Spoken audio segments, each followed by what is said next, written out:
Alors bonjour, je suis le docteur David Magalon, je suis psychiatre et addictologue et je travaille dans le service du professeur Lançon à l'hôpital de la Conception à Marseille. Aujourd'hui, je vais vous présenter une introduction générale sur les addictions comportementales. L'objectif de ce cours, c'est d'apprendre à définir une addiction comportementale selon les critères de Goodman, les critères de 2008, et c'est de connaître les principes généraux de prise en charge des addictions comportementales. Donc le plan suit ces deux objectifs, donc je vais passer assez vite, et nous allons tout de suite rentrer dans la définition d'un processus addictif selon Goodman. Donc Goodman a travaillé depuis des années sur les caractéristiques communes en fait entre les différentes formes d'addiction. Et en 2008, il a présenté une synthèse de son travail. Il définit un processus addictif comme la tendance forte, durable, excessive, à s'engager dans des comportements de production de plaisir et ou d'évitement des affects négatifs.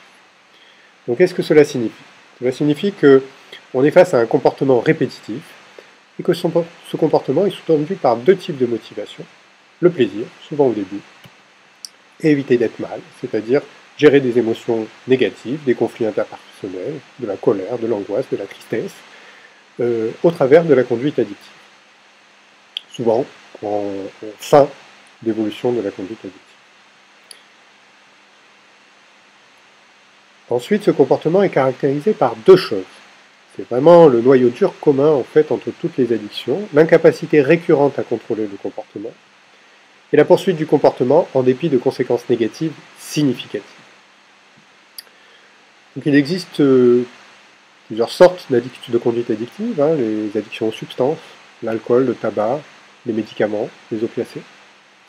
Et puis les addictions comportementales, donc les jeux vidéo, les jeux d'argent, pardon, les jeux vidéo, les troubles du comportement alimentaire à type de boulimie, les achats compulsifs, sexuels. On retrouve aussi quelquefois des addictions au sport ou au travail. Concernant le modèle général de prise en charge des addictions comportementales, il est calé en fait sur le modèle général de prise en charge d'une conduite addictive, avec une évaluation qui se situe dans le champ psychologique, psychiatrique, addictologique et social.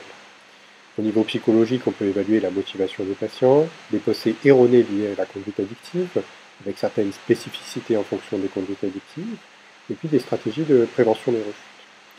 Au niveau psychiatrique, on va rechercher et traiter une comorbidité, facteur extrêmement important, et c'est souvent cette comorbidité qui peut nécessiter une hospitalisation chez le patient, notamment par exemple en cas d'idées suicidaires majeures, de risques suicidaires importants, et non pas le sevrage.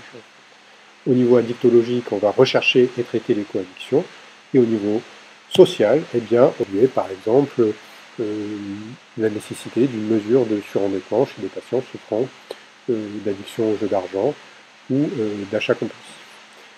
La prise en charge somatique est moins importante dans les addictions comportementales, bien qu'il ne faille pas la mettre de côté, parce que, comme il n'y a pas de substance consommée, on a moins de conséquences négatives somatiques de la conduite addictive.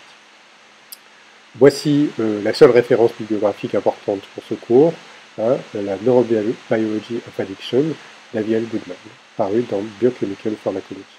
Je vous remercie de votre attention.